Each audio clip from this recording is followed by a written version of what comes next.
નમસ્કાર વિદ્યાર્થી મિત્રો, ધોરણ 11 વિષય અર્થશાસ્ત્ર એટલે કે ઇકોનોમિક્સ, એમાં આપણે ઓફલાઈન અભ્યાસક્રમમાં 1 થી 4 ચેપ્ટર ભણી ચૂક્યા છીએ.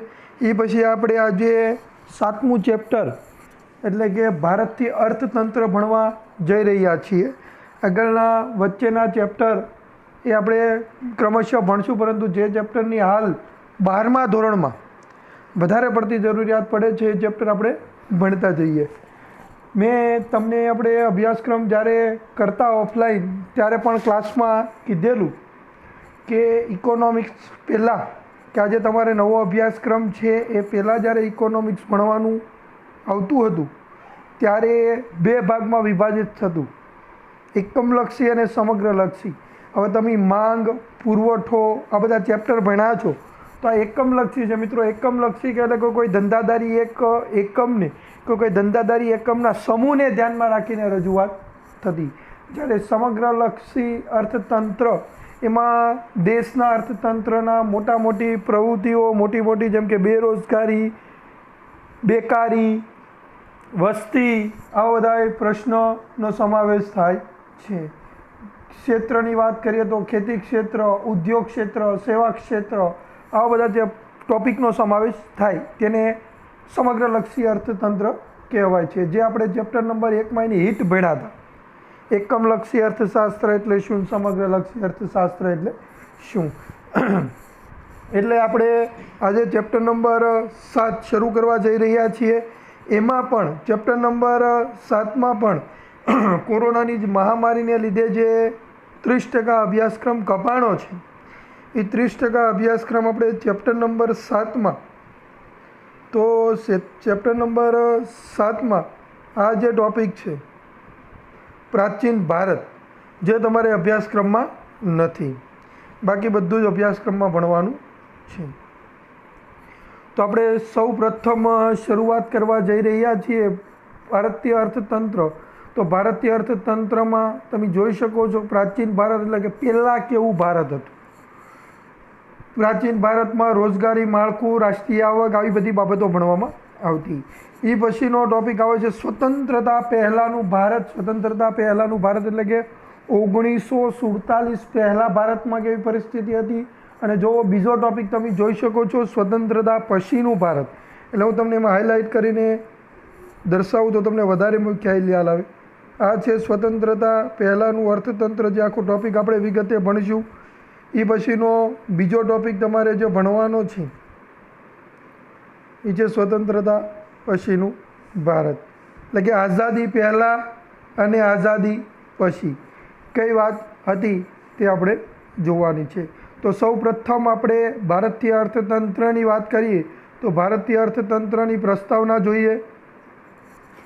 ભારત વિશ્વમાં સાંસ્કૃતિક ભવ્યતા ધરાવતો દેશ છે મિત્રો. ભારત એક એવો દેશ છે કે સાંસ્કૃતિક ભવ્યતા સૌથી અલગ પ્રકાર અને સૌથી વિશિષ્ટ અને સૌને ગમે તેવી એવી સંસ્કૃતિ ધરાવતો દેશ છે. તેની વિશિષ્ટ તેની એક વિશિષ્ટ લાક્ષણિકતા છે. વિશ્વની સૌથી મોટી લોકશાહી શાસન વ્યવસ્થા ધરાવતો દેશ તો કયો દેશ છે? ભારત. જેમાં વિવિધ જાતિ, ધર્મ, ભાષા, સંસ્કૃતિ સાથે વિવિધતામાં એકતાના દર્શન થતા જોવા મળે. જો છો ને મિત્રો, ભારતમાં અલગ અલગ જાતિઓના લોકો રહે છે, અલગ અલગ ભાષાના લોકો રહે છે, અલગ અલગ સંસ્કૃતિના લોકો રહે છે, જેમ કે ગુજરાતી, મરાઠી, મારવાડી, રાજસ્થાની હોય. બધા મિત્રો અલગ અલગ ઘણી બધી પ્રજાતિઓ ભારતમાં રહે છે અને બધા પાછા આજુબાજુમાં રહેતા હોય, હળી મળીને રહે છે. એટલે ભારત દેશનું નામ મહાભારત પુરાણના, ધ્યાન રાખજો અહીંયા ટૂંકો પ્રશ્ન છે, ભારત દેશનું નામ ક્યાં અને કેવી રીતે પડ્યું? ભારત દેશનું નામ મહાભારતના પુરાણના આદિ પર્વમાં થયેલ ઉલ્લેખ મુજબ કોણ? રાજા દુષ્યંત અને રાણી શકુંતલા. રાજા કોણ? દુષ્યંત અને રાણી શકુંતલાના પુત્ર રાજા ભરતના નામ પરથી પડ્યું. આજે તમને લગભગ મોસ્ટ ઓફ વિદ્યાર્થીને તો ખ્યાલ નહીં હોય કે ભારતનું નામ ક્યાંથી કેમ પડ્યું.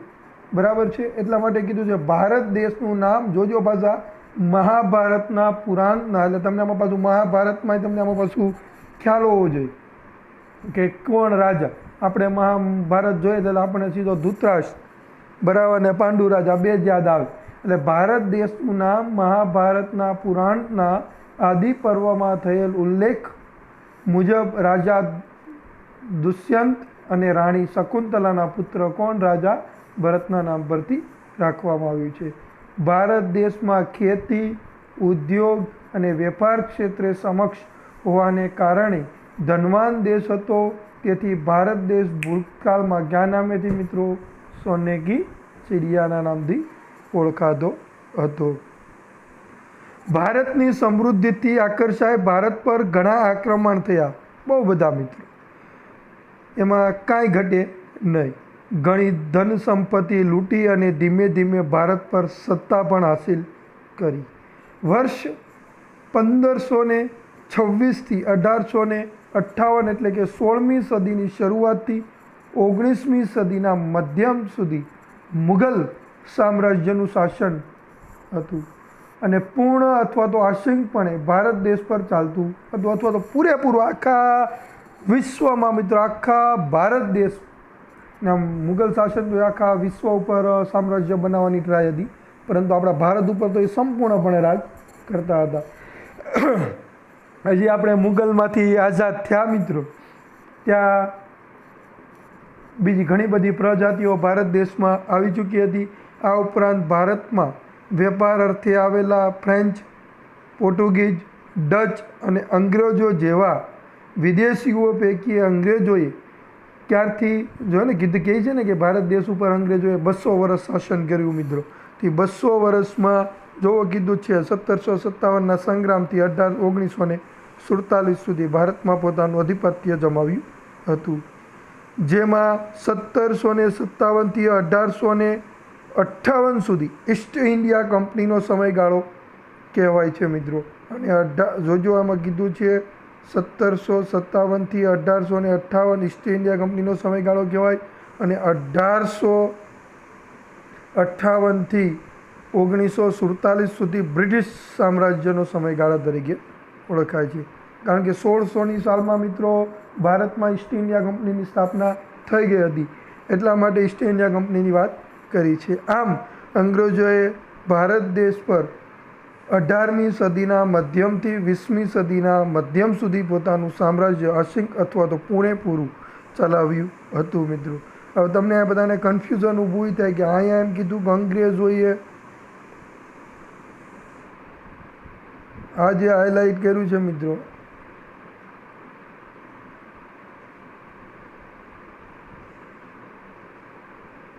હાઇલાઇટ થવામાં વાર લાગે છે એટલે ટાઈમ બગાડો નથી.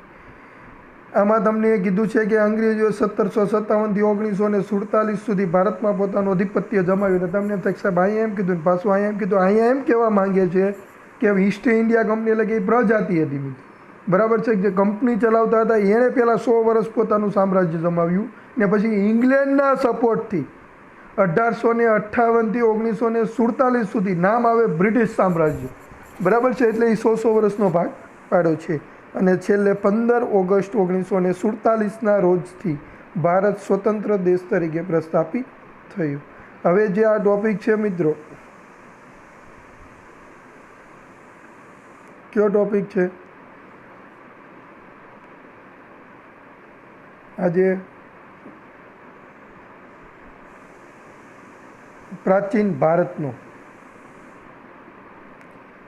પ્રાચીન ભારતનો ટોપિક તમારે કોરોનાની મહામારીને લીધે અભ્યાસક્રમમાં નથી, એટલે એ વસ્તુ પણ તમારે યાદ રાખવાની છે, એટલે એમાં રીડિંગ કરવાની જરૂર પણ નથી. પ્રાચીન ભારતમાં ઘણું બધું છે મિત્રો જાણવા જેવું, પણ અત્યારે આપણે ટાઈમના અભાવના કારણે ચર્ચા કરતા નથી. એ પછીનું આપણો 5 માર્ક્સમાં મિત્રો ધ્યાન રાખજો, 5 માર્ક્સની વાત કરું છું. 5 માર્ક્સમાં પૂછાય એવો પ્રશ્ન આવે છે સ્વતંત્રતા પહેલાંનું ભારતનું અર્થતંત્ર. અંગ્રેજો ભારતમાં આવ્યા ત્યારે ભારતીય ખેતી ઉદ્યોગ અને વેપારમાં જાહો જલાલી ભોગવતા હતા મિત્રો. એટલા બધા સદ્ધર હતા એ વેપાર કે જેની કોઈની સમાન, એટલે એમાં શબ્દો વાપરેલો છે જાહો જલાલી. ભારતનું નામ વિશ્વ વિખ્યાત એટલે કે પ્રખ્યાત હતું મિત્રો, આખા વિશ્વમાં ભારતનું નામ ગુંજતું હતું. ભારતના સુતરાઉ કાપડ, મલમલ કાપડ, તાંબા પિત્તળના વાસણો, ગરમ કપડાં, મરી મસાલા, તેજાના લોખંડના ઓજારાઓ, તેજાના મરી મસાલાનું જ નામ મિત્રો, તેજાના કાપડ, ઓજારાઓ, લોખંડ વગેરેની વિશ્વના બજારમાં મિત્રો માંગ હતી. એમાં મરી મસાલાનો યુરોપ દીવાનું હતું. જ્યારે વિશ્વની આયાત નિકાસમાં ખબર ન પડતી ત્યારે વિશ્વ સાથે ભારત આયાત નિકાસ કરતું. એટલે કે ભારતના ગ્રામ્ય વિસ્તારો સુખી અને સંપન્ન સાથે કેવા હતા? સ્વાવલંબી, એટલે કે પોતાની ઉપર જ આધારિત હતા, બીજા ઉપર આધાર રાખતા હતા નહીં. ગૃહ ઉદ્યોગો અને નાના પાયાના ઉદ્યોગો કેવા? વ્યવસ્થિત વિકાસ થતો હતો. ભારતના વેપારમાં નિકાસો પ્રાધાન્યતા કેવી ધરાવતી હતી? આમ ભારતનો આ એક કેવો હતો? સુવર્ણકાળ, એમ સોનાનો દિવસ, સુવર્ણકાળ હતો, જેના કારણે વિદેશી પ્રજાતિનું ભારત પર આકર્ષણ વધ્યું અને પ્રથમવાર વેપાર અર્થે તેઓનું ભારતમાં આગમન થયું. ભારતમાં આવેલા વિદેશી પ્રજાતિમાં કે પ્રજામાં મિત્રો ધ્યાન રાખજો કોણ કોણ આવ્યું. પહેલાં પ્રજાતિમાં ફ્રેન્ચ, ડચ, પોર્ટુગીઝ અને અંગ્રેજો વગેરે હતા. એમાં તમને બધા હિસ્ટ્રી તો ભણ્યા જ છો, એટલે કે હિસ્ટ્રીમાં તમને બધાને ક્લિયર જ છે કે ભારતમાં સૌ પ્રથમ, એટલે હિસ્ટ્રીમાં તો તમને બધાને ખ્યાલ જ છે ને કે ભારતમાં સૌ પ્રથમ કોણ આવ્યું હતું? તો વાસ્કો દ ગામા. એટલે ખાલી અંગ્રેજો જ નહોતા રાજ કરતા મિત્રો, ભારતમાં આવી બધી પ્રજાતિઓ આવી હતી. શરૂઆતમાં તેઓ માત્ર વેપાર પર જ ધ્યાન કેન્દ્રિત કરતા હતા, પરંતુ સમય જતાં આ વિદેશી પ્રજાતિઓ વચ્ચે ઘર્ષણ વધ્યું અને તેના કારણે પોતાની તાકાતનું શું કરવા લાગ્યા? પ્રદર્શન કરવા લાગ્યા. એટલે કે સૈન્યનો ઉપયોગ થવા લાગ્યો.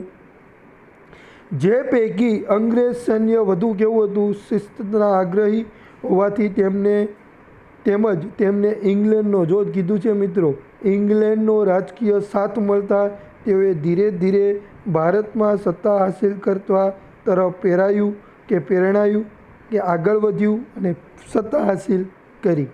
આમ વર્ષ 1757થી 1947 સુધી ભારતે અંગ્રેજો સનો શું કર્યો? એટલે કે અંગ્રેજ એટલે કે બ્રિટિશ શાસનનો ભોગ બનવું પડ્યું, એટલે કે 200 વર્ષ. હવે મિત્રો આમાં તમને બધાને ખ્યાલ જ હશે કે આ ફ્રેન્ચ, ડચ, પોર્ટુગીઝ, આ બધી જે અંગ્રેજો આ બધી જાતિ આવીને એમાં સૌ પ્રથમ ઈસ્ટ ઇન્ડિયા કંપનીની સ્થાપના અંગ્રેજોએ 1600માં કરી. પછી ડચ ઈસ્ટ ઇન્ડિયા કંપનીની સ્થાપના ભારતમાં 1602માં થઈ અને પછી ફ્રેન્ચ ઈસ્ટ ઇન્ડિયા કંપનીની સ્થાપના ભારતમાં 1664માં થઈ. ધીરે ધીરે પછી આ બધા વચ્ચે ઘર્ષણ વધ્યું અને પોતાનું બળ બતાવવા લાગ્યા અને 200 વર્ષ આપણે ભોગવવું પડ્યું. બ્રિટિશ શાસન દરમિયાન ભારતે ઓછા પ્રમાણમાં સારા પરિણામ, જો કીધું છે, બ્રિટિશ શાસન દરમિયાન ભારતને મળેલા મિત્રો, જો કીધું છે ભારતને મળેલા ઓછા પ્રમાણના સારા પરિણામ અને વધુ પ્રમાણના ખરાબ પરિણામોનો સામનો કરવો પડ્યો હતો, જે નીચે મુજબ છે. તેવા 13 ટોપિક આપણે ભણવાના છે.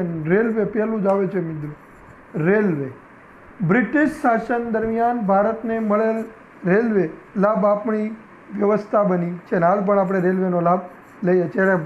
અંગ્રેજોએ એક કામ સારું કર્યું એમ, ભારતના વાહન વ્યવહારને ઝડપથી અને સારામાં સારો બનાવવા રેલવેને ખૂબ સુંદર ભાગ ભજવ્યો છે.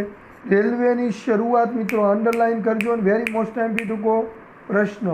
રેલવેની શરૂઆત 16મી એપ્રિલ 1853ના રોજ ત્યાંથી બોરીબંદરથી થાણેના પ્રથમ રૂટ દ્વારા, એટલે અત્યારે કહેવાય ને મુંબઈથી થાણે વચ્ચે, ટૂંકમાં પ્રથમ રૂટ મુંબઈથી થાણે વચ્ચે બોરીબંદરથી આ થાણેના પ્રથમ રૂટ દ્વારા થઈ હતી, જે અત્યારે છત્રપતિ શિવાજી ટર્મિનેટ કહેવાય ને મિત્રો, જે આજનું મુંબઈ છે એ CST લખ્યું ને એ સ્ટેશનનું નામ છે CST, છત્રપતિ શિવાજી ટર્મિનેટથી હાલનું સ્ટેશન છે એની વાત કરે છે. ટૂંકમાં લખવું હોય તો આમ કે રેલવેની શરૂઆત 16 એપ્રિલથી 1853ના રોજ મુંબઈથી થાણે વચ્ચે થઈ હતી. યાદ રાખજો મિત્રો, અંગ્રેજોએ રેલવેની શરૂઆત ભારતને સારું મળી રહે, ભારતને સુવિધા મળી રહે, ભારતના લોકોને સુવિધા મળી રહે એ અર્થે કરી નહોતી. એ પોતાનો માલની અવર જવર, વજનવાળા લોખંડ આ તે બધું વધારે પડતો જથ્થો હોય તો લઈ જવામાં પ્રોબ્લેમ થાય કે નહીં, એટલે એને એક જગ્યાએથી બીજી જગ્યાએ લઈ જવા માટે એને સરળતા રહે એટલે શરૂ કરી હતી. મિત્રો જે 1947 સુધીમાં, મતલબ કે એની અત્યારે લંબાઈ છે મિત્રો ક્યાં સુધીમાં, 1947 સુધીમાં. ફરીથી એક ફેરું કહી દઉં છું, તમે ટોપિક ભણી રહ્યા છો સ્વતંત્રતા પહેલાંનું ભારત, એટલે આઝાદી પછીની કોઈ વાત આવે નહીં, આઝાદી પહેલાંની જ વાત આવે. એટલે અહીંયા ઈસવીસન આપ્યું છે 1947 સુધીમાં 53,000 કિમી લંબાઈ ધરાવતી હતી. એની પટરી. ટ્રેન એટલી બધી લાંબી નહોતી, એ પાછા યાદ રાખજો ને. કાંઈ ઉલ્લેખ કાંઈ નથી લખ્યા કે એટલી બધી ટ્રેન લાંબી હતી, ના, ટ્રેન એટલી બધી લાંબી હતી, એની પટરીની લંબાઈ હતી. અને અને કેટલા 68 લાખ પ્રવાસીઓને લાભ આપનારી ખાનગી સંસ્થા હતી. કારણ કે શરૂઆત તો અંગ્રેજોએ જ કરી હતી, એટલે ત્યારે કેવી સંસ્થા હતી? ખાનગી. એ પછીનો ટોપિક આવે છે મિત્રો માર્ગ પરિવહન, રસ્તા, રોડ રસ્તાની વાત આવે ને. અંગ્રેજોના શાસન દરમિયાન 1855માં જાહેર બાંધકામ એટલે કે PWDની રચના કરવામાં આવી હતી. તો PWDની રચના કરવામાં આવી હતી. તો PWD એટલે શું? એટલે જાહેર બાંધકામ ખાતા. એટલે આપણે એનું કાંઈ પૂરું નામ પૂછાતું નથી, એટલે કે એને ડીપમાં ચર્ચા કરવી નથી. ભારતમાં રોડ રસ્તા બાંધકામની જવાબદારી બ્રિટિશ શાસનને ઉપાડી હતી. કોણે ઉપાડી હતી? બ્રિટિશ શાસન. કે રોડ રસ્તા બનાવવાનું કામ નહીં, બધું બ્રિટિશ શાસન કરતું. એટલે કે 19મી સદીના અંત સુધીમાં કુલ 2,78,420 કિમી રસ્તાની લંબાઈ હતી. તે વધીને 19મી સદીના અંત સુધી એટલે 19મી સદીનો અંત એટલે કોને કહેવાય? ખબર પડે ને, 1890થી 1900 સુધીનો ગાળો એ અંત કહેવાય. એટલે ત્યારે એની લંબાઈ 2,78,420 કિમી હતી. તે વધીને 1943 સુધીમાં તે રસ્તાની લંબાઈ 4,47,105 કિમી થઈ હતી. જે પૈકી 32% પાકા રસ્તા અને કેટલા ટકા? 68% કાચા રસ્તા હતા. આ થઈ માર્ગ, રસ્તા, રોડ રસ્તા. પહેલાંનું ભણો છો એ યાદ રાખજો. બેન્કો. પછીનો ટોપિક આવશે બેંક. વર્ષ 1770માં ખાનગી ક્ષેત્રમાં બેન્કોની શરૂઆત થઈ. કયા ક્ષેત્રોમાં? ખાનગી ક્ષેત્રોમાં. ક્યારે? 1770માં. જે 1946 સુધીમાં કેટલી? 700થી વધુ સંખ્યામાં વિકસી. કેટલી? 700થી વધુ બેન્કો ખાનગી ક્ષેત્રેલી વિકસી કે ખાનગી જાહેર બે આવી ગયા. 1935માં ભારતીય રિઝર્વ બેંક ઓફ ઇન્ડિયાની રચના કરવામાં આવી હતી, જે નોંધનીય બાબત હતી. ભારતમાં રિઝર્વ બેંક મિત્રો, જેનું નામ આપણે અત્યારે ઓળખીએ મધ્યસ્થ bank, RBI, reserve bank of India મિત્રો, એની સ્થાપના 1 એપ્રિલ 1935માં. ક્યારે? પરફેક્ટ તારીખ આપું છું એની, હું તમને પરફેક્ટ તારીખ આપું છું. RBIની સ્થાપના મિત્રો 1 એપ્રિલ 1935માં થઈ હતી. એ યાદ રાખજો. પૂરી તારીખ આપી દીધી. એ પછી આવે છે સામાજિક માળખું. અંગ્રેજ શાસન દરમિયાન થયેલ અન્ય ગણનાપાત્ર કાર્યોમાં બાળકીને દૂધપીતી કરવાનો રિવાજ નાબૂદ કરવા, પીઢારાઓનો નાશ કરવા અને સતી પ્રથાનો રિવાજ રોકવામાં ભારતને આપેલ સાથ સહકાર એ ગણનાપાત્ર ગણવામાં આવે છે. અને હકીકત છે મિત્રો, આ જે રિવાજો હતા એ અંગ્રેજોએ કાઢવામાં ભારતને મદદ કરી છે. તે એક સારી બાબત પણ છે. તેમાં 3 નામ આવ્યા છે. દૂધપીતી, બાળકીને દૂધપીતી મિત્રો, જેની ઘરે છોકરીનો જન્મ થાય ને તો મોટા વાસણમાં દૂધ લઈને એને એમાં છોકરીને ડૂબાડી દેવામાં આવતી હતી. પછી આવે છે પીઢારા મિત્રો. પીઢારા એટલે પહેલાંના સમયના લૂંટારા, એ બધાનો બરાબર છે, એ બધાનો નાશ કરવામાં અંગ્રેજોએ ભારતને સપોર્ટ આપ્યો હતો. અને સતી પ્રથા. સતી પ્રથા એટલે કે જે કપલ હોય, કપલ તો ખબર પડે ને, એમાં તમે બધા અત્યારે એક્સપર્ટ છો એટલે ખબર જ હશે. કપલ જે છે બરાબર છે, કપલ પતિ પત્ની, જો કોઈ પત્ની જીવતી હોય અને પતિનું મૃત્યુ થાય તો એની અગ્નિદહન આપવામાં આવે તો એ સ્ત્રી એની અગ્નિદહન ઉપર બેસી જાય છે, એને કહેવાય સતી પ્રથા. એ પછી આવે છે ખેતી મિત્રો. અંગ્રેજ શાસન દરમિયાન ભારતીય ખેડૂતો પાસેથી ઊંચા દરે લેવાતું જમીન મહેસૂલ, જમીનદારીની પ્રથા પ્રોત્સાહન ખેડ હકને સુરક્ષા અને સલામતી ન આપવી વગેરે દ્વારા ખેડૂતોનું ભારે શું કરવામાં આવતું હતું? શોષણ. હકીકત છે મિત્રો, જમીનદારી પ્રથામાં તો એવા લૂંટતા ખેડૂત ગમે એટલું ઉત્પાદન કરે નહીં, એટલે વધે તો ખાઈને ખાવાનું, ને ઘણા ખેડૂતને એ નહોતું વધતું, અમુકનું ઉત્પાદન થાય છતાં ઉછીનું લેવું પડતું, જેથી ભારતીય ખેડૂતો ગરીબ બન્યા અને કેટલાય ખેતમજૂર બની ગયા. આ ઉપરાંત ખેતીનો પોતાના સ્વાર્થ માટે ઉપયોગ શરૂ કરાવ્યો, જેના લીધે ખેડૂતોને ખૂબ નુકસાન થયું. એના સ્વાર્થ માટે એને જરૂર હોય ઉત્પાદન કરાવતા, અને બ્રિટિશ શાસનને કારણે ખેતી અને ખેડૂતો પાયમાલ થયા. આ ઉપરાંત બ્રિટનની ઔદ્યોગિક ક્રાંતિ બાદ કાપડ ઉદ્યોગ, ગળી ઉદ્યોગ જરૂરિયાતના વધારો થયો, તેથી બ્રિટિશ સરકાર ગળીનું ઉત્પાદન અને નિકાસ વધે તેવા પ્રયત્નો કરતા હતા. પરંતુ ગળીનું ઉત્પાદન કરનાર ખેડૂતોને વાવેતર માટે ધિરાણ આપવાતું ન હતું. જો પાક નિષ્ફળ જાય તો ધિરાણ ભરપાઈ ન કરી શકવાની, ખેડૂતો દેવાદાર બની ગયા, અને આમ ખેતી કેવી થઈ? બે હાલ. હવે જરૂર એને ગળી એને જોઈ, બરાબર છે, સાથે સાથે ખેડૂત પાસે ઉત્પાદન કરાવો. જો ઉત્પાદન વ્યવસ્થિત ન થાય ને ખેડૂતને નુકસાન થાય તો એને કાંઈ રાહત મળતી ન હતી, અમુકનું ચૂકવવાનું આવતું. આવી રીતના બધા કાંઈ ને કાંઈ સરવાળે એવી માયાજાળ રચતા ખેડૂતને નુકસાન જ હોય, બરાબર ને. ખેડૂત દેવામાં ડૂબી જતો, અને ખેડૂત અને ખેતી બંને કેવા થયા? બે હાલ. એ પછી આવે છે મિત્રો મહેસૂલનો દર. શું આવે છે? મહેસૂલનો દર. ઈસ્ટ ઇન્ડિયા કંપનીએ વિભિન્ન રાજાઓ પાસેથી મહેસૂલ ઉઘરાવવાની શું મેળવી લીધી? સત્તા. કારણ કે રાજા બધા હાળહુડા જતા કોઈ કામ કરી દે, બીજું કાંઈ જોતું જ નથી. ઈસ્ટ ઇન્ડિયા કંપનીએ વિભિન્ન રાજાઓ પાસેથી મહેસૂલ ઉઘરાવવાની સત્તા મેળવીને ભારતના જમીન માલિકો પાસેથી ઓછા દરે મહેસૂલ ઉઘરાવવાનો પરવાનો મેળવ્યો. જે જમીનદારો પાસે હતો, પહેલાં કોની પાસે હતો? જમીનદારી પાસે હતો. જમીનદારો એ હવે બ્રિટિશ સરકાર પાસે આવી ગયું. બ્રિટિશ સરકાર દ્વારા ખેડૂતોની ખેતીની આવકના અડધા ભાગ જેટલા ઊંચા દરે મહેસૂલ ઉઘરાવવાની નીતિ ઘડવામાં આવી હતી. આ ઉપરાંત મહેસૂલ ઉઘરાવવામાં બ્રિટિશ સરકાર જુલ્મી હતી. કેવી હતી?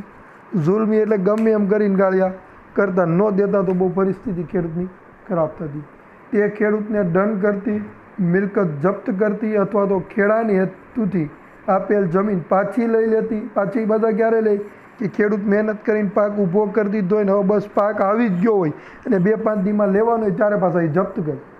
આવા મનસ્વી નિર્ણયોથી ભારતના ખેતીને પારાવાર નુકસાન થયું, એટલે કે ખૂબ જ મોટું નુકસાન ભોગવવું પડ્યું. એ પછી આવે છે કરવેરાના ઊંચા દરો. બ્રિટિશ શાસન દરમિયાન કરવેરાની આવક અને દાદાભાઈ નવરોજની ગણતરી મુજબ, જોજો કોની ગણતરી મુજબ? દાદાભાઈ નવરોજની ગણતરી મુજબ 1876માં ઊંચી આવકવાળા બ્રિટનના, જોવો એને કેવી કૂટનીતિ, આમ જોવો એની કરની તમે, કે દાદાભાઈ નવરોજની ગણતરી મુજબ 1876માં ઊંચી આવકવાળા બ્રિટનમાં કરવેરા દ્વારા રાષ્ટ્રીય આવકના કેટલા ટકા હિસ્સો આપતા હતા? 8%. જ્યારે બ્રિટિશ સરકાર ભારતમાં બ્રિટિશના લોકો ઊંચી આવક ધરાવતા હોય, આમ જાહો જલાલી, એ લોકો 8% જ હિસ્સો કે સરકારને હિસ્સો આપતા. કેનો? રાષ્ટ્રીય આવકનો 8% હિસ્સો આપતા. જ્યારે નીચી આવકવાળા પાસેથી 15% જેટલા રાષ્ટ્રીય આવકનો હિસ્સો કરવેરા સ્વરૂપે ઉઘરાવવામાં આવતો, ને એ કેટલો કર આપતા? 8%.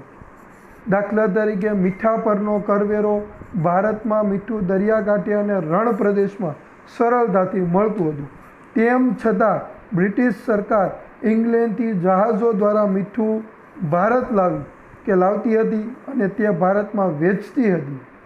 જ્યારે ભારતમાં પાકેલા મીઠા ઉપર ઊંચો કરવેરો લેવાતો, જેથી એક તરફી બ્રિટિશ શાસનને કરવેરાની આવક થાય અને બીજી તરફથી ભારતીય મીઠું કેવું બનતું જાય?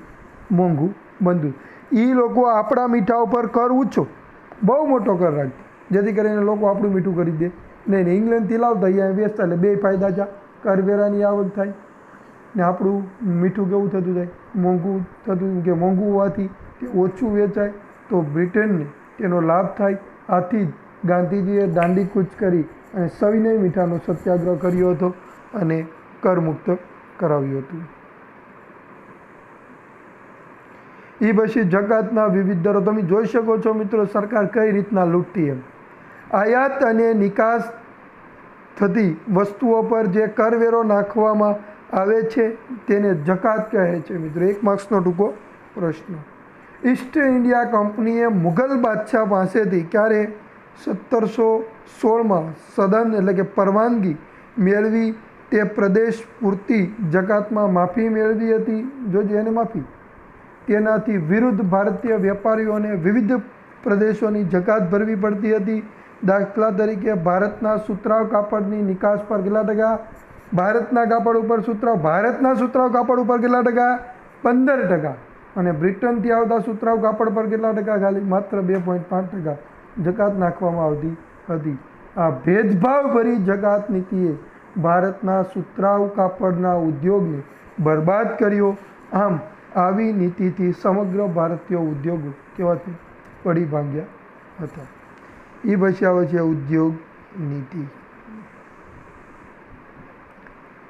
ઉદ્યોગ નીતિ મિત્રો બ્રિટનમાં ઈસવીસન કેટલા 1750થી 1830ના સમયગાળા દરમિયાન ઔદ્યોગિક ક્રાંતિ. બ્રિટનમાં ક્યાં? બ્રિટનમાં તે સમયગાળા દરમિયાન બ્રિટન ઈસ્ટ ઇન્ડિયા કંપનીએ ભારતમાં સત્તા સ્થાપિત કરવાની શું કરી દીધી હતી? શરૂઆત કરી દીધી. જ્યારે ઈસવીસન 1858 સુધીમાં દેશનો ઘણો ભાગ અંગ્રેજોના શાસન હેઠળ આવી ગયો હતો. કારણ કે આપણું રજવાડું હતું મિત્ર, એ કહેવા જ આપણે કંઈક ઓલો આમ કહેતો હતો, એ પૂછે નહીં કે ભાઈ તું આમ મનના મેળ હોય એને તો છતાં એ પૂછીએ નહીં તું આમ કહેતો હતો, એ ડાયરેક્ટ તલવાર જ કહે. એટલે આનો પૂરેપૂરો અંગ્રેજોને ખબર હતી કે બેયની આની કરશું એટલે બે એકબીજાને મારી નાખે, એમાં આપણે ફાવશું. એટલા માટે જેથી બ્રિટિશ શાસન હેઠળના ભારતીય વિસ્તારમાં બ્રિટિશ સરકારે બ્રિટનની ઉત્પાદિત વસ્તુઓ વધુને વધુ વેચાય તેવી નીતિ અપનાવી. એટલે કે પોતાના દેશની વસ્તુ ભારતમાં વધુ વેચાય એવી નીતિ અપનાવી હતી. ભારતની વસ્તુ કર નાખી દીધા હતા મોટા મોટા, એટલે મોંઘી થાય એટલે વેચાય નહીં. જેથી ભારતીય ઉદ્યોગો સાહસિકો નિરુત્સાહી એટલે કે ઉત્સાહ ન રહો મિત્રો. સ્વાભાવિક વસ્તુ, તમે મહેનત કરો, વસ્તુ બનાવો, પણ વેચાયની તમને ઉત્સાહ રહી નહીં. એટલે કે નિરુત્સાહી બન્યા અને વિકાસના માર્ગે આગળ વધવાને બદલે પડતી થઈ. જેથી ભારતીય ઉદ્યોગો પડી ભાંગ્યા અને તેના કારણે શ્રમિકોની બેકારી વધી ને જે તેમને ફરી ખેતી તરફ વાળવામાં કારણભૂત બની. જેથી શ્રમિકોનું ખેતી ઉપરનું ભારણ વધ્યું હતું. કારણ કે ઉત્પાદન કરતા ને બેચારા કાંઈ આવક થતી નહીં, પછી ખેતી ઉપર જ ભારણ વધે ને. આર્થિક શોષણ.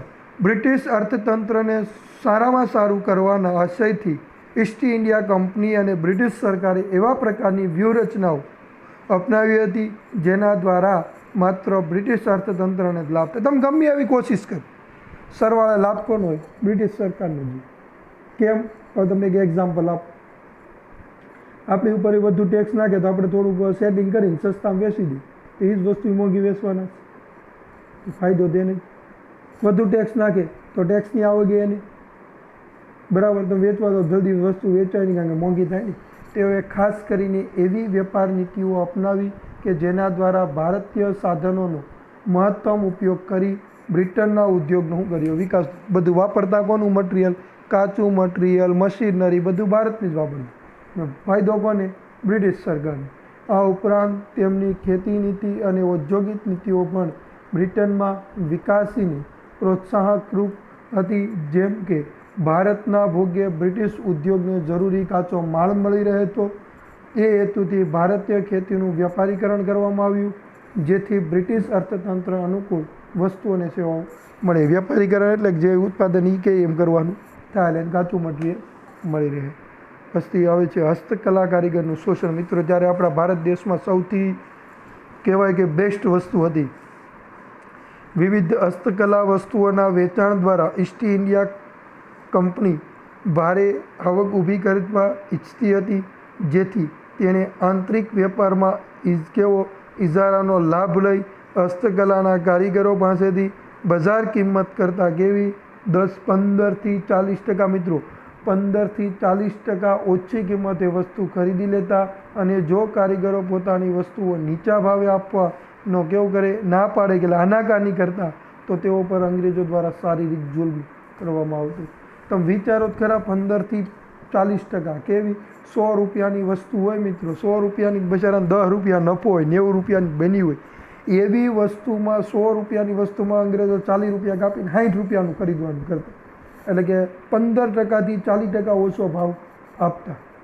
તેમાં એને શું ફાયદો થાય હસ્તકલા કારીગરોને, બરાબર જે વસ્તુ બનાવે છે એને. તો એવી પરિસ્થિતિમાં જો ના પાડે તો શારીરિક જુલ્મ કરતા, મારતા, સજાઓ, કારણ કે શાસન તો એના હાથમાં જ હતું, એટલા માટે બચારા આપી દેતા. તેથી કરીને હસ્તકલા કારીગરનું પણ શોષણ થતું. એ પછી આવે છે મૂડીરોકાણ પ્રવાહ. બ્રિટિશ શાસન દ્વારા ભારતની અને બ્રિટનની જે મૂડીનું રોકાણ કરવામાં આવ્યું તેની દિશા બ્રિટન તરફથી અને ભારત વિરોધી રાખવામાં આવી હતી. કે ફાયદો કોને? બ્રિટિશ સરકારને, ને નુકસાન કોને? ભારત. એટલે કે આ મૂડીરોકાણથી ભારત પર અંગ્રેજોનું સામ્રાજ્ય કાયમ રહે અને બ્રિટિશ અર્થતંત્રને તેનો સારામાં સાંકળો એટલે ખૂબ જ મોટો લાભ મળે તેવું પ્રયોજન કરવામાં આવ્યું હતું. દાખલા તરીકે રસ્તા અને રેલવે પાછળ થયેલું જંગી મૂડીરોકાણ. આ મૂડીરોકાણ પાછળનો મુખ્ય હેતુ બ્રિટનમાં કાચો માલની આયાત અને કરી શકે, ત્યાંથી એનું બધું વસ્તુ તૈયાર થાય અને ભારત લાવી શકે, ને ભારતમાં તૈયાર વસ્તુઓની નિકાસની અને લશ્કરી હેરફેરને અનુકૂળ રહે તેવા રસ્તા અને રેલવે રૂટ તૈયાર કરવાનો હતો.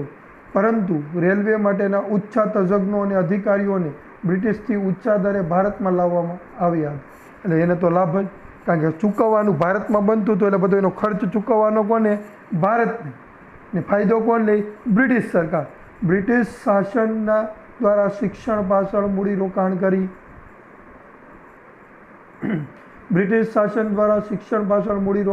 બ્રિટિશ સરકારને અનુકૂળ એવા કારકુનો એટલે શું થાય? મજૂર વર્ગ થાય મિત્રો. મજૂર વર્ગ મળી રહે તેવું જ શિક્ષણ અપાતું હતું અને મૂડીરોકાણ ખર્ચ કરવામાં આવ્યું. આમ તમામ મૂડીરોકાણ ખર્ચને ઊંચા વ્યાજ દરે બ્રિટનમાંથી મૂડી લાવી ગોઠવવામાં આવ્યું અને તેનો સમગ્ર બોજો કોની ઉપર માથે નાખી દેવામાં આવ્યો? ભારત માથે જ લાદવામાં આવ્યું. એટલે કે ભારતને તો ચૂકવવાનું જ રૂ મિત્રો.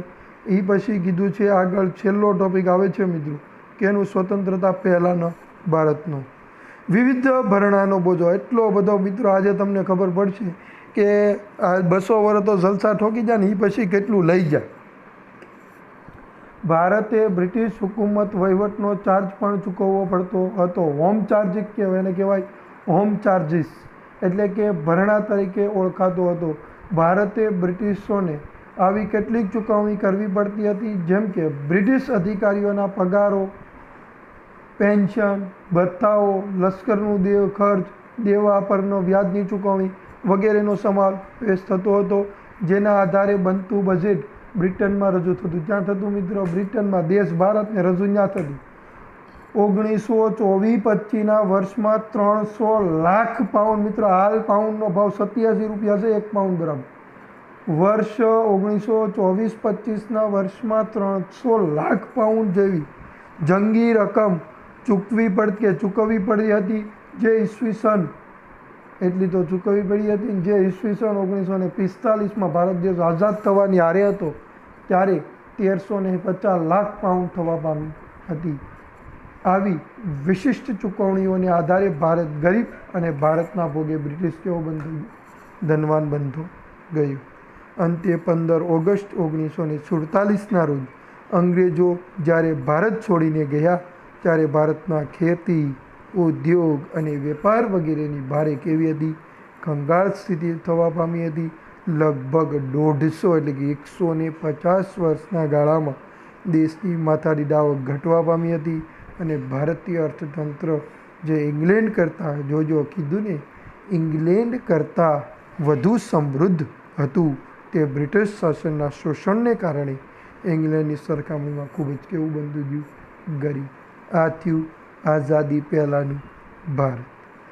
મિત્રો 13 ટોપિક આમ એવા ખતરનાક છે કે જે આમ હકીકત છે, એમ રિયાલિટી, કે આપણે કેવું ભોગ્યું. આ તો આપણે શબ્દમાં ભોગવીએ છીએ, શબ્દમાં ભણ્યા છો. આ 13 ટોપિક છે મિત્રો, એ જે જોયું હોય છે એની પરિસ્થિતિ વિચારો. એ ખેડૂત જે ખેતી કરતા હોય છે, મહેસૂલ ટેક્સ ભરવા પડતા હોય છે, એની પરિસ્થિતિ તમે લોકો વિચારો. બરાબર છે.